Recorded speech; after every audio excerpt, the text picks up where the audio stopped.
Hey, what's going on, guys? Your boy Ghost here, and today I got some info on the Into the Light event. So, as you guys know, yesterday, as of now, because it was yesterday at 1 o'clock EST, Bungie did a live stream basically going over what's going to be coming into the light. And this is a 3-part live stream. It'll be for the next two Tuesdays as of now, because this Tuesday already passed. This one was all about the new game mode. The new game mode is called Onslaught. If you guys see me looking to my right, I have some notes up here on my right. Just want to make sure I got everything correct. I try to do my best to get as much of the information written down as I can, but there was a lot, so I may have missed something. I apologize if I have. If there's something I did miss, please let me know in the comments below so I can pin it. That way everyone else can see it as well. Okay, so Onslaught is the Horde mode that we've all been waiting for. It is a 3-player activity that has multiple different difficulties. One of them called Onslaught Playlist, which is 10 waves, and Onslaught Challenge mode is 50. The story behind this event is the Witness is basically doing everything in his power to stop us from getting into the Traveler. So he's sending every single army in waves of waves to try to keep us barred in at the last city, and it's not going to work. We're going to try our best to fight out of this until we're waiting for Crow to open the barrier so we can go in and go help. So, until then, we're holding the line. The goal for Onslaught is to defend the ADU, and the ADU stands for the Advanced Defense Unit. If the Advanced Defense Unit is destroyed, the game mode will end. It's basically a big tower defense. You guys know how it works. The waves will also increase in difficulty, similar to the coil. A new currency has been added for this game mode called Scrap, and you will use the Scrap. Well, first off, let's get how you get it. You will get it from defeating enemies. And then you will use this Scrap to upgrade the base. So as you can see right now in the gameplay, you got like traps, trip mines, and turrets, and sweeper bots to use as decoys. You can use all these to upgrade to make sure to make holding the line a lot easier. You can also pick up some heal batteries. That was earlier in the gameplay. You can kill certain enemies and they'll drop batteries that you can throw at the ADU, that you can see on screen right now, and it will heal it and also give you some scrap. But they also mentioned that if the ADU is already at full health and you still throw the battery, you'll get more scrap, so that's even better. The traps, let's go back to the traps here since we're still in the trap situation. The traps can be upgraded to a maximum of 3 levels. Each level will increase in scrap cost. You can also upgrade and put down other people's traps. So if one of your teammates puts down a sentry turret trap, but he doesn't have enough money to upgrade it, you can go up to him like, "Hey, I got it," and you can upgrade it yourself. That way, you can really work together as a team here. The turrets can be upgraded to have more health and increase the rate of fire, while the mines will have more mines available and also more health. Now, moving forward as to how the game mode will play. As you can see, they'll have different types of waves. It can be the Fallen, the Hive, the freaking, I don't think we saw Taken, the Cabal. Literally, it could be any type of enemy. They're going to bring the entire wave against us.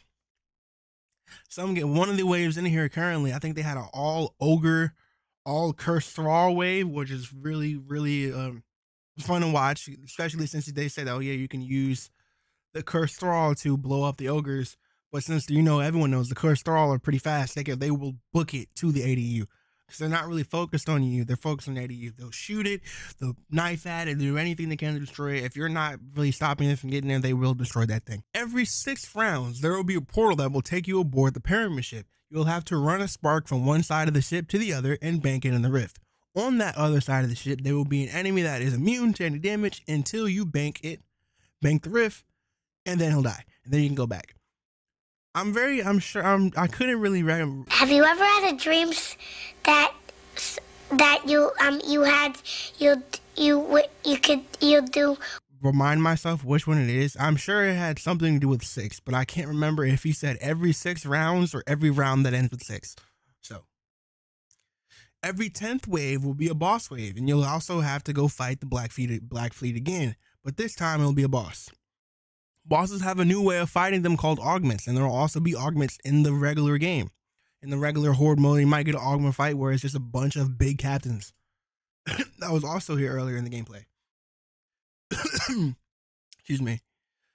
The augments are things that you can do in the boss fight to take down the boss easier. They had multiple examples in the stream, like capturing a point and again killing a fallen captain to do even more damage to the boss. You also had one where you had to kill a wizard who was a spark hoarder. You take the spark from the wizard after you kill it, you bank it, and it takes off a chunk of the boss's health. That'll be really clutch in those higher levels to where you're not really doing as much damage. Here's the video footage of them running the spark right here. After defeating the boss, you'll get your first chest depending on the wave you are on, and the ADU will move to a different location. Don't be worried, the traps that you place will still be in play. They will still activate, they'll still shoot if you got turrets, they'll still stop enemies with their decoys, and they'll still slow enemies down if they got trip mines. So whether you're there or not, they'll still be helping you in the fight. Now, bonus objectives will also randomly appear throughout the match. Randomly, they didn't say it would be a set round or anything, they'll just be randomly happening. They will, upon completion, they said they will give you a complete ammo refill, so that can be really clutch in certain moments, but some of them may lead you away from the ADU, so that way you might have to split your team up to go do this objective and leave someone protecting the ADU. So just because you're doing the side objective doesn't mean the AI and the enemies don't care about the ADU anymore. So some examples of the side objectives, one of them was just to finish the round faster than normal. So they gave you a timer and they said finish the round before this timer is over. But later in the waves, I apologize, they had one to where it was kill those dark splinters, kill 3 of them, but they slowly moved further and further away from the ADU, making it more dangerous to do. So that's good. As you can see on screen, yes, that is Midnight Coup. We thought it was not Midnight Coup. In this stream, he literally opened his inventory and showed it was Midnight Coup. And this role has Firefly and Kinetic Tremors on it. Now, I'm sure this is probably coming back as a 140. With Firefly and Kinetic Tremors, I'm interested to see, because this role, I ain't gonna lie to you, this role kind of seems mid. I hope they got some other perks on this thing besides these two. I hope this is like, oh yeah, this is the best perks possible, so we can put this on screen. Nah, bro, this is not a good idea, because we got freaking way better hand cannons in this meta right now. I hope so, because these guns are nostalgic guns, and it would suck that we get the gun models back, but they're so bad that no one's gonna use them. Now, we also saw another version of Hung Jury drop. This is earlier in the playthrough. I gotta go find it again. Literally like the first wave, they drop a Hung Jury drops, and it's like blue and gold. There it is right there. A new blue and gold Hung Jury. I know it's really a bit hard to see, but there's nothing I can do about that. Shaxx is the vendor for this event, and they did announce that the next video will be them going over the guns we will be getting from this activity. These weapons are going to be weapons that were sanctioned by the vet, like weapons that are deemed too dangerous to be used in Crucible, and we're in a war right now, so nothing's too dangerous, basically.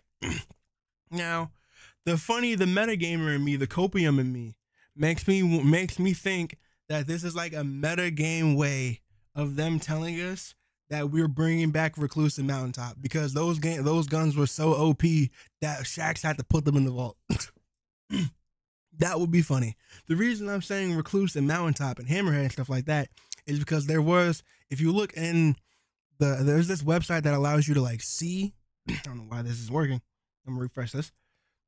Allows you to see what's coming soon in the Eververse store, and in that week around April 9th, when this event will be launching, were skins for Recluse and Hammerhead. So we're interested to see what this will be, and I'm glad that I hope these guns come back and be good, because if they bring these guns back and they have trash rolls compared to the stuff that we have now, that's going to be kind of sad. Now, they said that there will be multiple new difficulties. Like I said, you got the 10-wave mode. There's going to be different difficulties, some with matchmaking, some without matchmaking. There will be a challenge mode, a legend mode as well. One of these difficulties, I don't think they confirmed which one, will have extinguished on. So if you guys play GM Nightfalls, you know if you die, here's a picture of the Shaxx rep system, by the way. You know if you die, your team goes back to orbit, and that's what they said. So there's like, oh, it's going to be hype. That's the name of the rep, hype. So that's the first time I'm seeing that.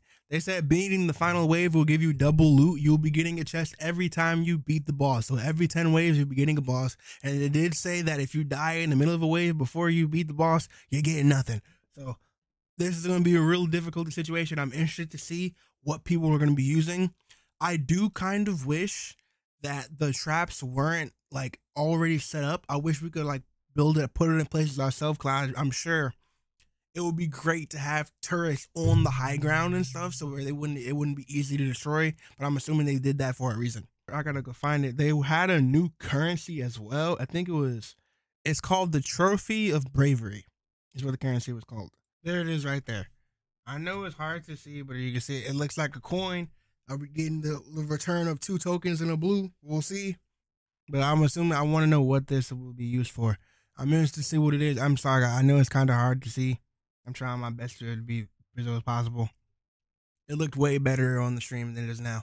But this is like a VOD review. So what do you guys think about this event? Are you excited that Destiny's finally getting a Horde mode? I know I am. This really reminds me of Gears of War Horde. And I remember staying up with my friends, trying my best to hit round 50. Never got it. Sitting there playing as the repairman, repairing all the traps and barbed wire, doing my best to hold it down for the country. I didn't do it. But anyway, what do you guys think? I really do think that Anarchy is going to be really good in this game mode. You're finally going to be able to set up some traps, block it down. Anarchy will be really fun. I feel like Arc Warlock, Strand Titan, of course, melee builds for Hunter, the melee Arc build with Liar's Handshake. I have that on my channel. Freaking, I feel like everything has the ability to do. You could be a Bubble Titan and bubble on the ADU. You could be a World Titan and well on the ADU. You can do whatever you can. I'm interested to see what people are going to use in this. I feel like a lot of AoE builds are going to be really strong here. Volt Shot, Hullabaloo, freaking Forbearance. All these guns are going to be great, and I'm excited to use them. What do you guys think about this? Let me know in the comments below, and I hope you have a good rest of your day. Thank you for watching this video. And remember, stay spooky. Peace.